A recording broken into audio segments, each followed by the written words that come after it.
মহিলাদের কাজা রোজার আগে শাওয়ালের 6 রোজা রাখা যাবে কিনা? শাওয়াল মাসে তারা কি সে ভাঙতি রোজাগুলো কাজা রোজাগুলো আগে রাখবেন নাকি শাওয়ালের 6 রোজা আগে রাখবেন? এটা একটা কমন প্রশ্ন। এই প্রশ্নের উত্তরে আমরা বলতে চাই, অনেক উলামা একরাম বলেছেন যে যেহেতু নবী করিম সাল্লাল্লাহু আলাইহি সাল্লাম শাওয়ালের 6 রোজার ফজিলত পাওয়ার জন্য রমজানের রোজা রাখাটাকে শর্ত দিয়েছেন এবং বলেছেন মান সামা রমাদান সুম্মা আতবাআহু সিত্তাম মিন শাওয়াল, যে ব্যক্তি রমজানের রোজা রাখলো এরপরে শাওয়ালে 6টা রোজা রাখলো, কানা কাসিয়ামিদ দাহার, সে সারা বছর রোজা রাখার সওয়াব পাবে। রোজার সাথে কাজা তারাবি আদায় করতে হবে কিনা? কারোর কোনো রোজা কাজা হয়েছে, এই রোজাটা যখন রমজানের পরে আপনি কাজা রাখবেন, তারাবির নামাজটাও কাজা করতে হবে কিনা? উত্তর হলো তারাবির নামাজের কাজা লাগবে না। আপনি শুধুমাত্র রোজার কাজা করলে কি কাজা আদায় হয়ে যাবে। আপনার 5টা রোজা ভাঙতি পড়েছে, অনেক মা বোনরা মাসিকের কারণে রোজা ভাঙতি পড়ে, তাহলে যে কয়টা ভাঙতি পড়ছে সেগুলো আপনি রেখে দিবেন রমজানের পরে। অসুস্থ হওয়ার কারণে আপনি পুরুষ মানুষ রোজা রাখতে পারেন না, রমজানের পরে সেই কয়টা রেখে দিবেন। সফরে ছিলেন রোজা রাখতে পারেন না, সেগুলো রেখে দিবেন। ওর সাথে তার তারাবি আদায় করতে হবে না। তারাবির সাথে রোজার সম্পর্ক নাই, তারাবি স্বতন্ত্র আমল। আমরা অনেকে ভুল জানি, মনে করি যে যদি কোনোদিন তারাবি পড়তে না পারি তাহলে বোধহয় রোজা রাখা যাবে না, এরকম ভুল ধারণা অনেকের আছে। রোজার সাথে তারাবির কোনো সম্পর্ক নাই। এমনকি একজন মানুষ রোজা রাখতে পারছে না কিন্তু তারাবি পড়ার সুযোগ আছে, তিনি অবশ্যই তারাবি পড়ার চেষ্টা করবেন, কারণ দুইটাই স্বতন্ত্র ইবাদত। তারাবি পড়া সুন্নত আর রোজা রাখাটা ফরজ। মহিলাদের কাজা রোজার আগে শাওয়ালের 6 রোজা রাখা যাবে কিনা? মহিলারা তাদের মাসিকের কারণে যে ভাঙতি রোজা হয়, শাওয়াল মাসে তারা কি সে ভাঙতি রোজাগুলো কাজা রোজাগুলো আগে রাখবেন নাকি শাওয়ালের 6 রোজা আগে রাখবেন? এটা একটা কমন প্রশ্ন। এই প্রশ্নের উত্তরে আমরা বলতে চাই, অনেক উলামা একরাম বলেছেন যে যেহেতু নবী করিম সাল্লাল্লাহু আলাইহি সাল্লাম শাওয়ালের 6 রোজার ফজিলত পাওয়ার জন্য রমজানের রোজা রাখাটাকে শর্ত দিয়েছেন এবং বলেছেন মান সামা রমাদান সুম্মা আতবাআহু সিত্তাম মিন শাওয়াল, যে ব্যক্তি রমজানের রোজা রাখলো এরপরে শাওয়ালে 6টা রোজা রাখলো, কানা কাসিয়ামিদ দাহার, সে সারা বছর রোজা রাখার সওয়াব পাবে। কিভাবে এই রোজা রাখার সওয়াব হয়? অনেক উলামা একরাম, অনেক বিশ্লেষকরা বলেছেন আল্লাহ তাআলা প্রতিটা আমলের বিনিময়ে কমপক্ষে 10 গুণ বাড়ান, কোনো কোনো ক্ষেত্রে আরো অনেক গুণ বাড়ান, দানের ক্ষেত্রে আরো কয়েকশো গুণ পর্যন্ত আল্লাহ বাড়ায় দেন। 10 গুণ করে যে বাড়াবেন, এই জন্য রমজানের 30 দিনে 30টা রোজা আর শাওয়ালের 6টা রোজা, মোট 36কে 10 গুণ দিলে 360, সারা বছর রোজা রাখার সওয়াব হয়। তো এই জন্য শাওয়ালের 6 রোজা রাখতে হবে। এখন কথা হলো, নবী সাল্লাল্লাহু আলাইহি সাল্লাম কিন্তু বলেছেন যে রমজান রোজা রাখলো এরপরে শাওয়ালের 6 রোজা রাখলো, তার জন্য সারা বছরের সওয়াব। তাহলে এখানে রমজান রোজা রাখার পরে 6 রোজা রাখার কথা বলা হয়েছে। এই জন্য অনেক উলামা একরাম বলেছেন মহিলারা তাদের ভাঙতি রোজাগুলো আগে রাখবে, তাহলে রমজান রোজা রাখা হয়ে গেল, এরপরে শাওয়ালের 6 রোজা রাখবে। এটা একটা মত। তবে আরেকটা মত হলো শাওয়ালের 6 রোজা যে ভাঙতি পড়েছে এর মানে এই না যে তিনি রমজান রোজা রাখেন না, তিনি রমজান রোজা রাখছেন। এগুলো তো আল্লাহ নির্দেশে, কারণ তিনি রাখতে পারেন না যেহেতু তিনি অসুস্থ মাসিক। তো এই জন্য তিনি এগুলো পরে রাখলেও শাওয়ালের 6 রোজার সওয়াব তিনি পাবেন। কারণ শাওয়ালের 6 রোজা তো শাওয়াল মাসে না রাখলে আর হবে না, পরে রাখলে আর হবে না, কিন্তু এই কাজাগুলো তো পরে রাখলেও আদায় হবে। তো উত্তম হলো কাজা আগে করে যদি শাওয়ালের 6 রোজা রাখতে পারেন সবচেয়ে উত্তম, না পারলে অন্তত শাওয়ালের গোয়া আগে রেখে কাজাগুলো পরে রাখলেও আশা করতে পারেন আল্লাহ তাআলা শাওয়ালের 6 রোজার ফজিলত দিবেন।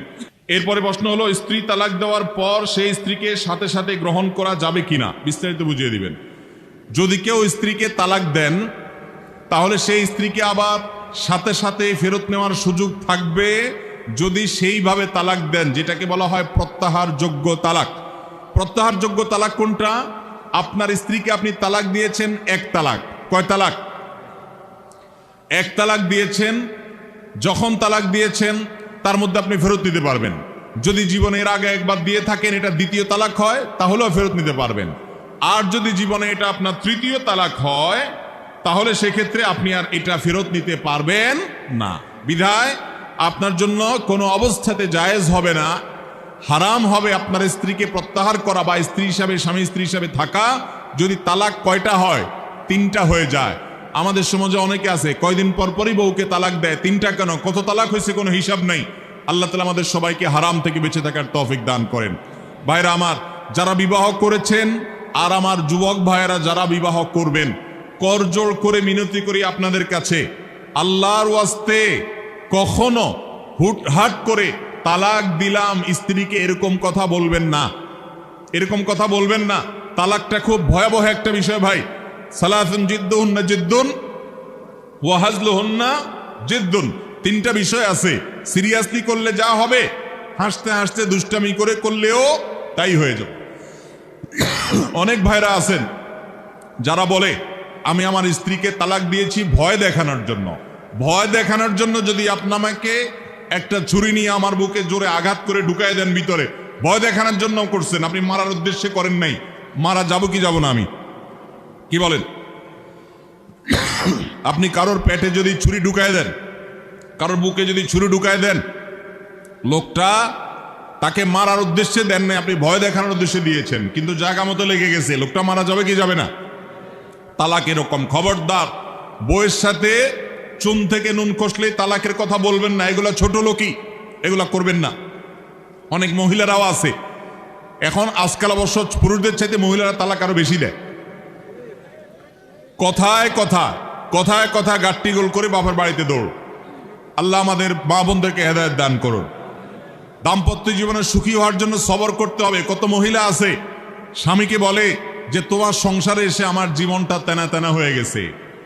এই তেনা তেনা হওয়ার কারণে উনি খেতা খেতা হওয়ার জন্য চলে যায় আর একটু ভালো জায়গায়, এরপরে যায় দেখে যে আগে তেনাই বরং ভালো ছিল। আল্লাহ তাআলা আমাদেরকে ধৈর্য ধারণ করার তৌফিক দান করুক। বাংলাদেশে দাম্পত্য জীবনে মানুষ বেশিরভাগই সুখী নই আমরা। দাম্পত্য জীবন আমাদের খুব খারাপ যাচ্ছে, দাম্পত্য সম্পর্কগুলো ঠুনকো হয়ে যাচ্ছে, ভয়াবহ অবস্থা। এজন্য স্বামী এবং স্ত্রী উভয়কে সবর এবং শুকরের চর্চা করতে হবে, ধৈর্য এবং কৃতজ্ঞতা। আল্লাহ আমার স্ত্রীর মধ্যে যা দিয়েছে, অনেক স্ত্রী সেটা নাই। আমার স্বামীকে আল্লাহ যা দিয়েছেন অনেক স্বামীর কাছে সেটা নাই। এটা বিশ্বাস রাখতে হবে মনে প্রাণে, এবং সবর করতে হবে যে আমি যে কষ্টে আছি এর চাইতে কষ্টে আরো অনেকে আছেন, অতএব সবর করব। সবর এবং শুকর ছাড়া কখনো দাম্পত্য জীবনে সুখী হতে পারে না মানুষ। আমরা সবাই সেই চেষ্টা করব তো ইনশাআল্লাহ। আল্লাহ আমাদের তৌফিক দান করুন। এরপরে প্রশ্ন হলো, আমি যৌতুকের টাকা নিয়ে খেয়ে ফেলেছি, এটার সংশোধন করার কি ব্যাখ্যা দিবেন? এই ভাই যৌতুকের টাকা নিয়ে আবার খেয়ে ফেলছেন, এখন উনি সংশোধন করতে চান। আমরা আমাদের ভাইকে নসিহত করব, আপনি যৌতুকের যে টাকা নিছেন শ্বশুর বাড়ির কাছ থেকে, সে টাকা নিয়ে যে খেয়ে ফেলছেন, এখন ধীরে ধীরে আস্তে আস্তে কিস্তিতে হইলেও সেই টাকা শ্বশুর মশাইকে পরিশোধ করে দিবেন।